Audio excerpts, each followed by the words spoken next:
So we're looking at part 40 of our series here, Thou Preparest a Table Before Me, Wild Harvest Edibles. And we have another topic tonight that we'd like to look at together. And also just want to point out that as you navigate any health challenge, it's always recommended that you partner with a medical practitioner that shares your philosophy of the care of the human body, disease, and in health. So the information shared here is educational in nature and just as another tool in your toolbox. We're looking at edibles as well as medicinal properties of some of these plants, and it's meant to improve your ability to maintain good health as well as get better if you're sick. But they're simply tools, and if you decide to use anything that we talk about, just be sure you investigate it and verify any treatment or protocol procedure for yourself and not blindly accept it without doing your own due diligence. Thomas Edison stated that the doctor of the future will give no medicine, but will instruct his patient in the care of the human frame, in diet, and the cause and prevention of disease. This was done many years ago, and I wonder if we moved towards that goal. Another statement in the same vein was made back in 1885. There are many ways of practicing the healing art, but there is only one way that heaven approves. God's remedies are the simple agencies of nature that will not tax or debilitate the system through their powerful properties: pure air and water, cleanliness and a proper diet, purity of life, and a firm trust in God are remedies for the want of which thousands are dying. Yet these remedies are going out of date because their skillful use requires work that the people do not appreciate. Fresh air, exercise, pure water, and clean, sweet premises are within the reach of all, with but little expense. But drugs are expensive, both in the outlay of means and the effect produced upon the system. Ellen White was light years ahead of her time when she stated these words, and the testimonies that she provided for the church during that period of time. And before that, in 3 John 1, verse 2, he says, "Beloved, I pray that you may prosper in all things and be in health, just as your soul prospers." And just a reminder that as our mental being is, so will our physical being be in many respects. If we're full of worry, anger, doubt, or guilt, those things can really have an impact on our health.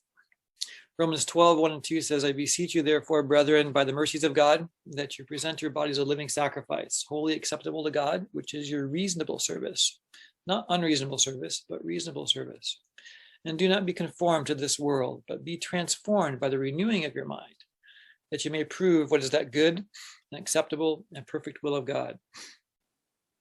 As I was putting this presentation together, I was thinking of some stories, individuals who have led long, healthy lives, and two people came to mind immediately to me. Number one is Hulda Crooks. She is a Seventh-day Adventist American mountaineer, and she was affectionately known as Grandma Whitney. She successfully climbed Mount Whitney, which is 14,505 feet, 23 times, and this is between the ages of 65 and 91. 23 times between the ages of 65 and 91. She died at 101 years old, and she was the oldest person to summit Mount Fuji in Japan at 91 years of age. She made the statement that the head was on top, so I thought it should rule. And a very, very apropos statement. Another individual who had a long, healthy life was a SDA vegan heart surgeon, Ellsworth Wareham, 104 years of age. He did one of his last surgeries at Loma Linda University at the age of 95. So he was still at practice in his specialty at that time. And finally, he decided to step aside so that some of the younger guys could go ahead and move on into the profession. But just some inspiring stories of people who led long, active, healthy lives, primarily due to the way they treated their body from the external, internal, and spiritual perspectives. The thing that we're going to look at, the plant that we're going to look at tonight, is Lovage, Lestificus officinale. It's a native of Southern Europe. It's been naturalized to the Americas. It's an easy garden cultivar. You can also find wild variants of it as an escaped garden plant. It's easy to cultivate. It tastes like celery, but it can grow to 6 feet tall. You can see in the lower left picture there, someone's garden bed where they have a lovage plant that is grown very, very tall. So it's like celery on steroids. You can see right next to it the diminutive looking rhubarb plant just to the left of it. But it has hairless stems that are erect and has a very celery-like smell to it. So the stems are thick and like celery, a flat pinnate lobed leaves. You can see the leaves in the central picture down low look very similar to celery, although I think they're wider lobed leaves than celery. And the flower is a 4 to 6 inch umbel across. So that's the flower presentation is referred to as an umbel. And it has a 2-part seed that matures in the fall. From an edibility standpoint, you would use it as you would celery. So anywhere you would normally use celery, you can use Lovage. It has a taste like celery, but it's stronger than that. The leaves you can use as a salad or as an infusion. Use the seeds as you would celery, like a spice. And the stalks you can use anywhere you would use celery, soups, raw salads, etc. It's a very nutrient-rich plant. Specifically for the B complex vitamins and vitamin C. So making a tea of the leaves is pretty simple. Just take a teaspoon of the dried leaves. If you're using fresh, you'd use a larger amount. As the moisture leaves in the drying, it kind of concentrates the therapeutic benefits or the taste qualities as compared to the fresh. Take 1 cup of boiling water and pour that over and cover it to keep it warm. And then steep that 10 to 15 minutes to release the medicinal qualities. So give it some time to brew a little bit. And then strain and drink that several times per day. Another thing that Lovage can be used for is using it for a soup. So the Lovage lettuce, pea, and cucumber soup. And it serves for. So take... You have onion, finely diced onion, fresh thyme leaves that are chopped up, salt to taste, a pinch of cayenne to add a little bit of zip to it if you like. That's optional. Several young Lovage stalks, those would be chopped up. 4 cups of vegetable stock, and you can make your own vegetable stock just with various celery and root vegetables that have been boiled in water, and then save the liquid portion so you can make your own stock. 2 small lettuces finely shredded, a cup of peas, either frozen or fresh. Fresh or frozen is about the same benefit as fresh. It's the best way to keep them. Half of a cucumber that's been diced, and a small handful of the Lovage leaves. You want to keep those for later. And optionally, at the very end, you could use some vegan sour cream if you wanted, just to add a little additional aspect to the soup, but totally optional. So in a large saucepan, you add the onion, thyme, and a pinch of salt and saute that until the onion is soft and translucent, so approximately 10 minutes. Then add the stalks and saute that for several minutes. And then you add your vegetable stock and simmer it for an additional 10 minutes. Then the rest of the veggies, and save some of the Lovage leaves as a garnish at the end. You can see 1 leaf left on top there in our picture. And then simmer that for 5 additional minutes. So you can add your peas and your cucumber towards the end.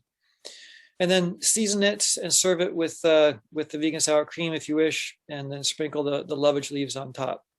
And if you had some cilantro handy, you could even do that if you wish. So you can totally feel free to adapt this any way you like. So that's the soup.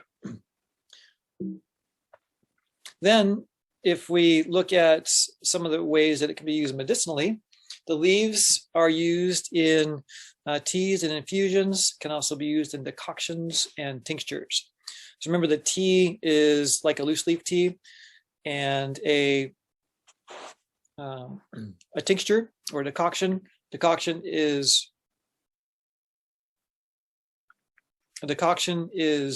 boiled for a period of time or simmered for a period of time longer than just doing a general steep. And that allows more of the medicinal qualities to be extracted. A tincture is using either a glycerin or an alcohol extraction process. So the leaves and the roots, they can be added to a bath, and that you would spend some time soaking in. All the parts of the roots, leaves, and stems, and the flowers all have medicinally active components in them. So some of the effects that lovage has is the seeds are helpful in aiding digestion and can aid in relieving gas pains. The chewing the seeds help to minimize and reduce bloating, gas, and upset stomach. For skin issues, lovage root can be used for skin inflammation. That's where you would have it maybe in a soaking bath. Put that into a soaking bath. So people with large areas of psoriasis or other dermatitis and rashes could benefit from a soak. And you could use a decoction. Again, that's that longer boiled root or leaf mixture as a decoction for a topical application or wash.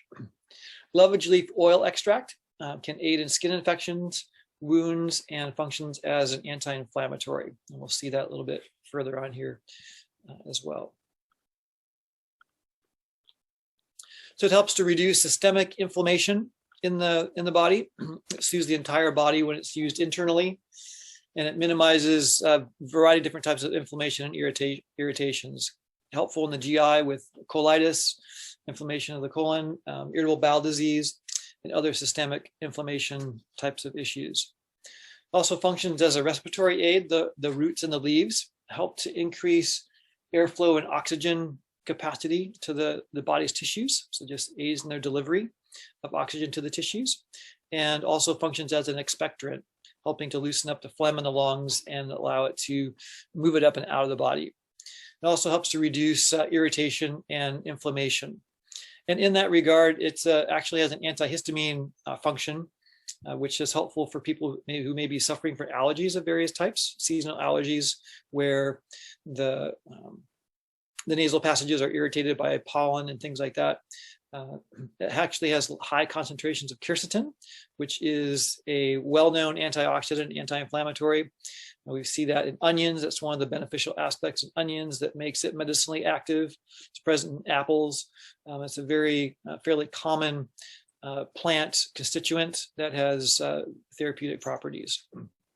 So basically it stops the release of histamine, which helps to soothe irritated membranes and helps them to recover from those irritations. So you can use it in the tea form. We talked about the tea earlier, as an internal way, and then as a decoction or oil infusion for skin irritations at the surface level. So remember, an oil infusion would be like taking olive oil and then putting the leaves or the root into it and letting it brew for a while and set, and let that oil extract the therapeutic and medicinal properties out of the plant into the oil, and then you would use that oil with the infused qualities as a topical application.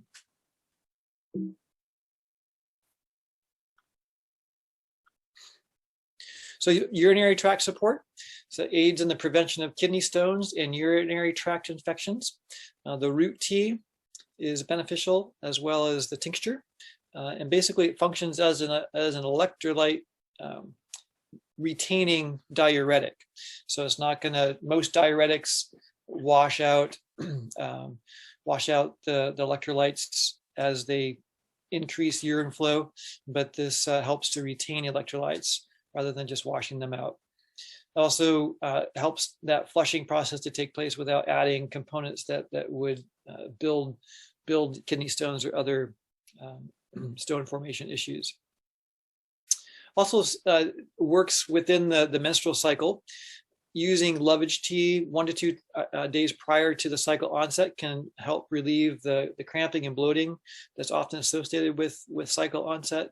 So this can be a preemptive strike in helping to ease a woman through the monthly period.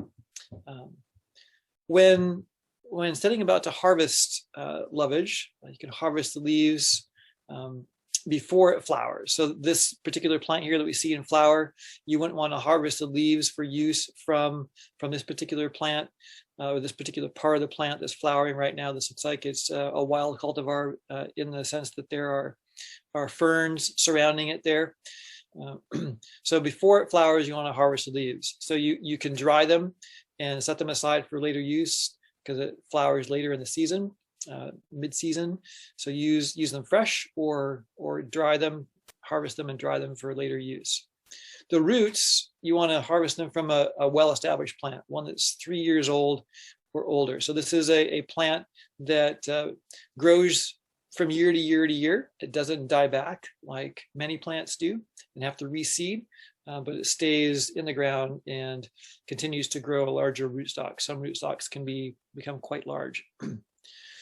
And fall and spring are the best time for root harvest. So you could essentially divide your plant and have a smaller plant growing from the rootstock, and or spread your plant with those rootstocks that you would harvest. So making a tincture, so a lovage tincture. So take a half cup of chopped lovage roots and leaves, so a combination of the roots and leaves. You can see some roots that are chopped up down here in the lower right, and the leaves in the upper photograph. And then 1 pint of vegetable glycerin for internal use. If you're using an external tincture for skin or something like that, you can use vodka. That way you're not going to be introducing the alcohol into your system. Place the fresh dried lovage roots and leaves in a glass jar. Then cover that extraction with the extraction agent. So you're going to fill the jar right up with the leaves, and then fill in the spaces essentially with the extraction agent, either glycerin or the alcohol. Seal the jar tightly, place it in a cool, dark place. This is a standard procedure for tincture preparation. And then for 4 to 6 weeks, you're going to be letting it sit and daily shaking the jar, agitating it to help the extraction agent